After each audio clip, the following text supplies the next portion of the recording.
ഇന്ന് നമ്മൾ നോക്കുന്നത് ആരുടെ എന്ന് ചോദിക്കാനായിട്ടുള്ള ഒരു ക്വസ്റ്റ്യൻ വേർഡ് ഉണ്ട് അല്ലെ. ആരുടെ എന്താണ്? കിസ്ക. അപ്പൊ ഈ ആരുടെ എന്ന് ചോദിക്കാൻ മാത്രമല്ല കിസ്ക യൂസ് ചെയ്യുന്നത് അല്ലെ. അപ്പൊ അതൊന്ന് ജസ്റ്റ് നോക്കാം. ഇപ്പൊ ചോദിക്കുകയാണ് ഇത് ആരുടെയാണ്, എങ്ങനെ ചോദിക്കണ്ടേ? ഏ കിസ്ക ഹെ. എല്ലാവർക്കും അറിയാം അല്ലെ, കിസ്ക എന്നുള്ള വേർഡാണ് നമ്മൾ യൂസ് ചെയ്തത്. ഏ കിസ്ക ഹെ, ഇത് ആരുടെ വീടാണ്?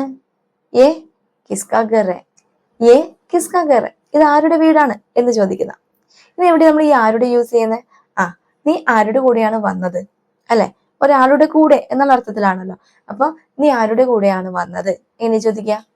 തും കിസ്കെ സാത്ത് ആയേ ഹോ. തും കിസ്കെ സാത്ത് ആയേ ഹോ, നീ ആരുടെ കൂടെയാണ് വന്നത്? തും കിസ്കെ സാത്ത് ആയേ ഹോ. ഇവിടെ എന്താ വന്നത്? കിസ്കായല്ല, കിസ്കെ സാത്ത്. അങ്ങനെയാണ് നമ്മൾ ആ വേർഡ് യൂസ് ചെയ്തത് അല്ലെ. ഇനി ഇത് കൂടാതെ തന്നെ എന്തിന്റെ എന്ന് ചോദിക്കാനായിട്ട്, ഇപ്പൊ മൃഗങ്ങളുടെയൊക്കെ ആണെങ്കിൽ നമ്മൾ എങ്ങനെയാ ചോദിക്കുക? ആരുടെ എന്നല്ല അല്ലെ, എന്തിന്റെ. ഇപ്പൊ ഇത് എന്തിന്റെ മുട്ടയാണ്, അല്ലെങ്കിൽ ഇത് എന്തിന്റെ കുട്ടിയാണ് എന്നല്ലേ ചോദിക്കുക. അവിടെ ഇത്രേ ഉള്ളൂ, ഏ കിസ്ക ബച്ചാ ഹെ, ഇത് എന്തിന്റെ കുട്ടിയാണ് എന്നുള്ളതാണ്. അവിടെ ഒരു ആനിമലിനെയാണ് നമ്മൾ സൂചിപ്പിക്കുന്നത് കേട്ടോ. അതല്ലാതെ ഇവിടെ ഒരു മനുഷ്യനാണെങ്കിൽ ആരുടെ എന്നാണ് അവിടെ അർത്ഥം വരുന്നത് അല്ലെ, നമുക്കറിയാം, അത്രേ ഉള്ളൂ.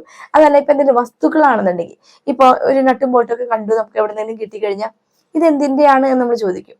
അവിടെ എന്താ യൂസ് ചെയ്യുന്നത്? കിസ്ക. ഏ കിസ് ചീസ് കാ ഹെ. അവിടെ എക്സ്ട്രാ നമ്മളൊരു ചീസ് എന്നുള്ളത് ആ ഒരു വസ്തു ഏത് വസ്തുവിന്റെയാണ് എന്നുള്ള അർത്ഥത്തിലാണ് കേട്ടോ. അതും കൂടി നമ്മൾ ആഡ് ചെയ്ത് സംസാരിക്കും. ഏ കിസ് ചീസ് കാ ഹെ, ഇത് ഏത് വസ്തുവിന്റെയാണ് എന്നുള്ള അർത്ഥത്തിലാണ്. മനസ്സിലാവുന്നുണ്ടോ? അപ്പൊ ഈ ഒരു ക്വസ്റ്റ്യൻ വേർഡിനെ നമുക്ക് പല രീതിയിൽ അല്ലെങ്കിൽ പല സിറ്റുവേഷനിലും മാറി മറിഞ്ഞൊക്കെ സംസാരിക്കാൻ പറ്റും.